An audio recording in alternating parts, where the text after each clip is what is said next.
अब मियां मोहम्मद नवाज शरीफ साहब क्या फरमाती हैं, वो कहते हैं कि मुझे 25 करोड़ अवाम पर बड़ा गुस्सा है, बहुत गुस्सा है। पता है, पहले भी मैंने एक दो दफा मेंशन किया था कि मियां साहब अवाम से बदला ले रहे हैं, और वो अब खुलकर सामने आ गया। प्रेस कॉन्फ्रेंस में उन्होंने बता दिया कि मुझे अवाम पर बड़ा गुस्सा है।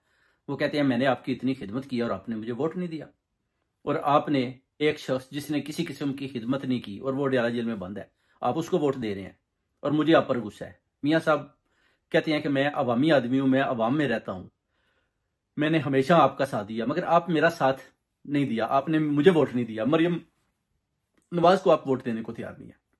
आप पूरी कौम बस जैसे कि वो कहते हैं कि अडयाला के शख्स ने आपके ऊपर कोई जैसे कुछ जादू किया हुआ है, आप बस उसके पीछे लगे हुए। मेरी बात आप सुनने को तैयार नहीं। मैं तो अवामी आदमी हूं, आप मेरी बात सुने, मेरी तरफ तवज्जो दें। मैंने आपकी खिदमत की है, मैंने मोटरवे बनाए हैं।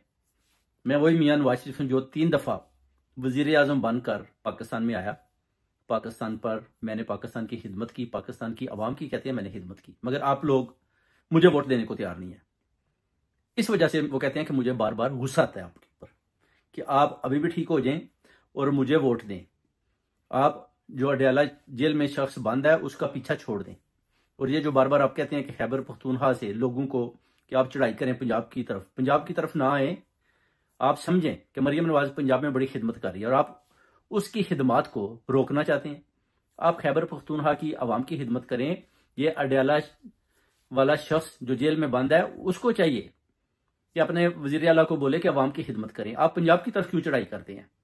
अब नवाज शरीफ बड़ा डरा हुआ, कहता मैं तो जनाब बनी गाला भी गया था खान साहब के पास, 1 घंटा बैठा, उन्होंने बोला ठीक है, ये भी ठीक है, वो भी ठीक है। बाद में जैसे मैं वापस आया तो वो अपना जनाब लंदन में आते हैं, उधर जनरल बाजवा से मिलते हैं, उसके बाद जाकर वो धरना दे लेते हैं डी चौक में।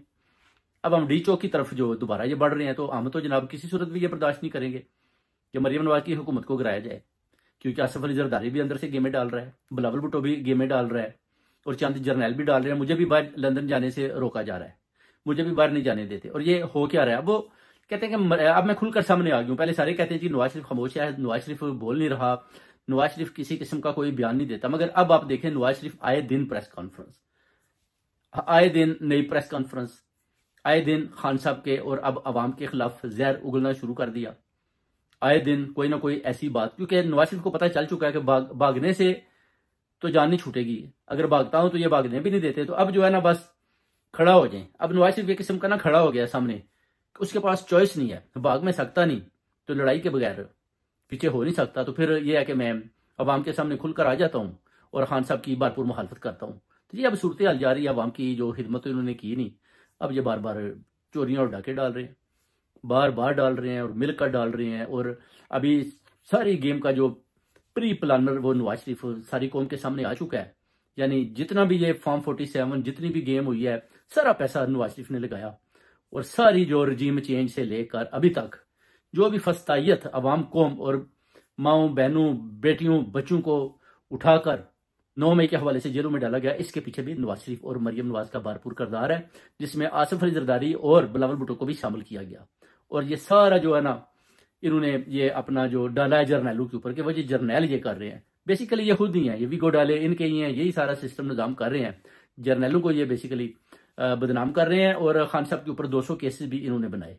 जी अब बात खुलकर सामने आ गई और वाज़ेह हो चुकी है कि गेम जितनी भी खेल रहे हैं ये मिलकर खेल रहे हैं, पैसा लगा रहे हैं। और खान साहब को लंबा अंदर रखने के लिए काजी फायज ईसा और 1-2 जर्नैल का भी ये भरपूर उनके साथ भी मिलकर उनका भी ताउन हासिल कर रहे हैं। और मोहसिन नकवी को सामने करके बेसिकली बता रहे हैं जी कि ये एस्टेब्लिशमेंट का तर्जमान है, और ये जो है ना खान साहब को इन्होंने अंदर किया हुआ हमारा कोई कसूर नहीं। मगर अभी ये खुलकर सारे सामने आ चुके हैं।